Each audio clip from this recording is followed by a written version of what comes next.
Assalamualaikum, selamat datang di channel Anissa Warismi. Di video kali ini kita mau bikin bolu lapis pandan ketan hitam. Perpaduan rasanya cocok dan enak banget. Tekstur dari bolunya super lembut. Cara bikinnya gampang karena kita pakai metode all in one dan ini ekonomis karena kita pakai 4 butir telur per layernya.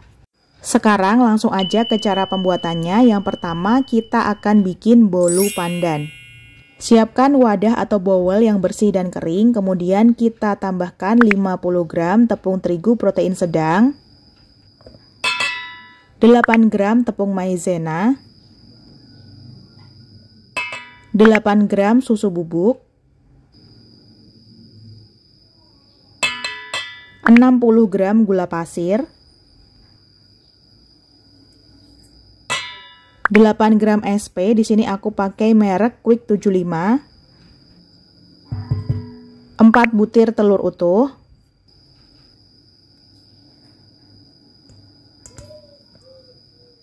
dan setengah sendok teh perisa pandan. Mixer adonan dengan kecepatan tinggi selama kurang lebih 8-10 menit.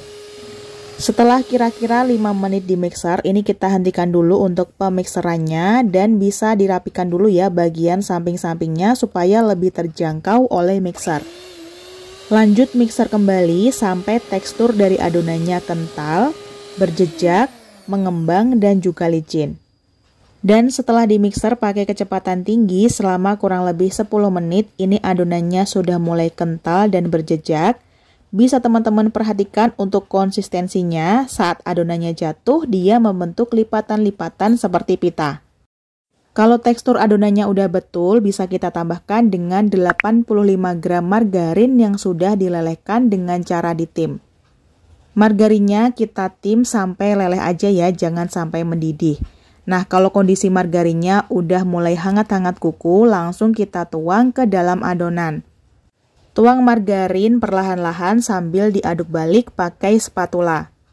Pengadukannya perlahan-lahan aja, tapi sampai margarinnya benar-benar tercampur rata dengan adonan ya, supaya nanti hasil bolunya nggak bantet. Kalau udah dipastikan margarinnya udah benar-benar tercampur rata sama adonan, langsung kita tuang adonan ke dalam loyang. Di sini Umi pakai loyang persegi ukuran 20 dengan tinggi 4 cm. Loyangnya hanya dialasi pakai baking paper dan tidak dioles pakai margarin atau apapun. Hentakkan adonan beberapa kali, selanjutnya ratakan adonan dengan tusuk sate supaya pori-porinya lebih kecil dan halus. Masukkan adonan ke dalam oven yang sudah dipanaskan sebelumnya, jadi ini kondisi ovennya sudah panas dan suhunya sudah mulai stabil ya teman-teman. Selanjutnya di sini akan kita oven di suhu 180 derajat Celcius selama kurang lebih 25-30 menit atau sampai bolunya matang.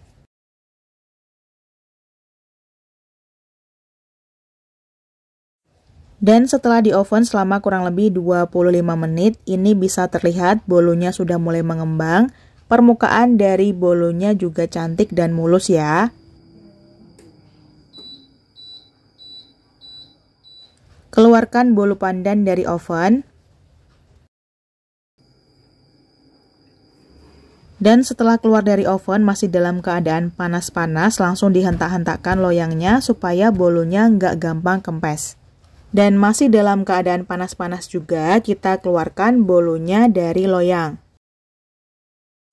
Meskipun loyangnya nggak dioles pakai margarin, ini bolunya gampang banget dikeluarkan dari loyang dan nggak lengket sama sekali.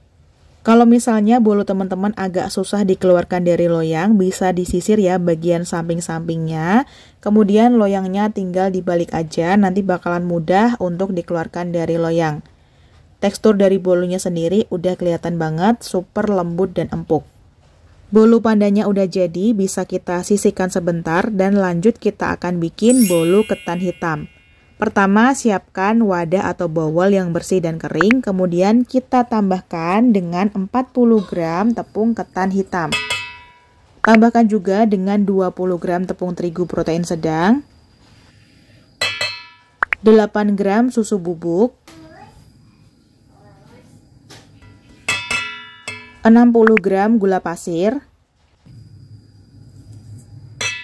8 gram SP, di sini Umi pakai Quick 75.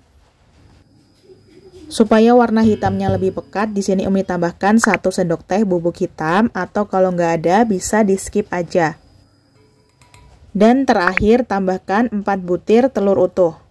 Untuk proses mixer dan pengovenannya sama persis seperti bolu pandan yang sebelumnya sudah kita bikin ya teman-teman.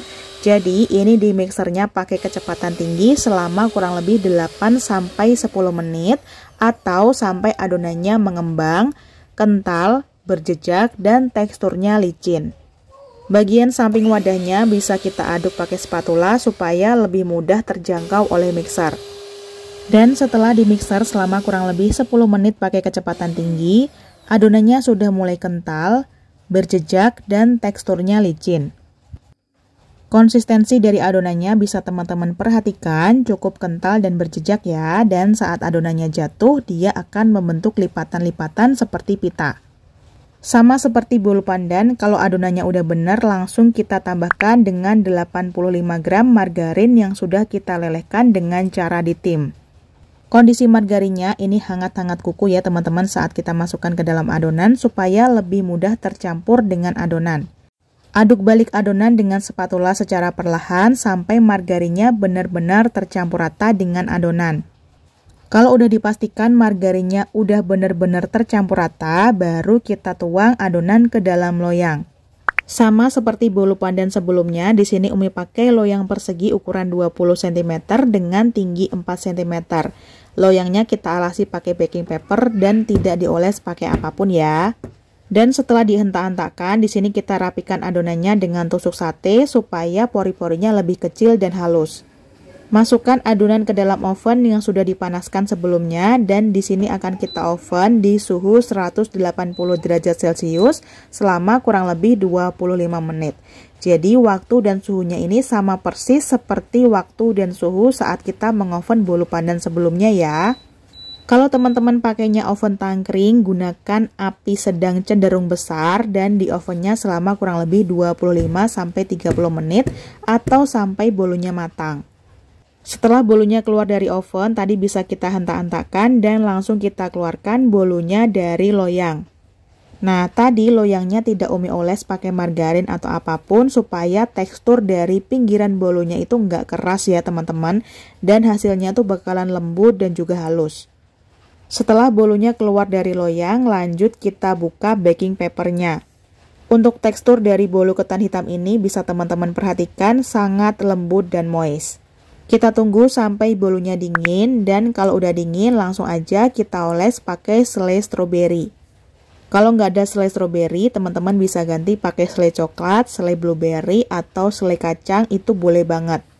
Oles selai stroberi tipis-tipis, yang penting merata di seluruh permukaan bagian dasar dari bolu ketan hitam. Di sini selai stroberinya kita oles tipis-tipis aja supaya nanti saat bolu pandannya kita letakkan di atas bolu ketan hitam lebih mudah menempel dan nggak gampang geser-geser. Potong bagian samping-samping bolu supaya terlihat lebih rapi. Dari hasil potongannya bisa teman-teman perhatikan pori-pori dari bolunya kecil-kecil dan halus. Perpaduan warnanya juga cocok dan cantik banget ya teman-teman. Warna hijau dipadu dengan warna coklat yang agak kehitaman. Supaya hasil potongan bolunya lebih rapi, harus teman-teman ingat tunggu dulu sampai bolunya benar-benar dingin baru kita potong-potong. Oh ya, kemarin juga ada beberapa teman-teman yang tanya kenapa sih bolunya itu permukaannya nggak bisa mulus, malah keriput dan mengkerut. Jadi biasanya penyebabnya adalah tinggi loyang. Jadi tinggi loyang yang digunakan itu lebih dari 5 cm. Nah, di sini bolunya akan Umi bagi jadi 3 bagian di mana lebarnya kurang lebih 6 sampai 6,5 cm. Saat memotong bolu, usahakan gunakan pisau yang panjang dan tipis supaya hasil potongannya lebih rapi dan cantik. Nah, ini hasil potongan bolunya. Cantik banget ya teman-teman, tampak lurus dan rapi. Kalau udah dipotong-potong jadi 3 bagian, per bagiannya kita potong lagi jadi 8 bagian. Dan satu resep ini bisa menghasilkan kurang lebih 24 pieces bolu lapis pandan ketan hitam. Sekarang langsung aja kita review. Pertama untuk teksturnya.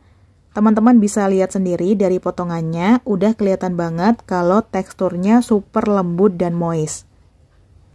Pori-pori dari bolunya sangat kecil-kecil dan halus ya teman-teman. Sekarang kita review untuk rasanya. Bismillah. Perpaduan rasa pandan dan ketan hitam ini cocok banget. Aroma dan rasa pandan dipadu dengan aroma dan rasa ketan hitam ini enak banget. Ditambah lagi di tengah-tengahnya ada selai stroberi yang memberi kesan segar di dalam bolu ini. Begitu masuk mulut, percampuran kedua rasa ini benar-benar cocok dengan teksturnya yang super lembut dan moist. Ini wajib banget untuk teman-teman cobain di rumah. Dan terima kasih udah nonton videonya. Wassalamualaikum, semoga bermanfaat. Sampai jumpa di video selanjutnya. Selalu sajikan masakan yang enak dan sehat untuk keluarga tercinta. Selamat mencoba di rumah.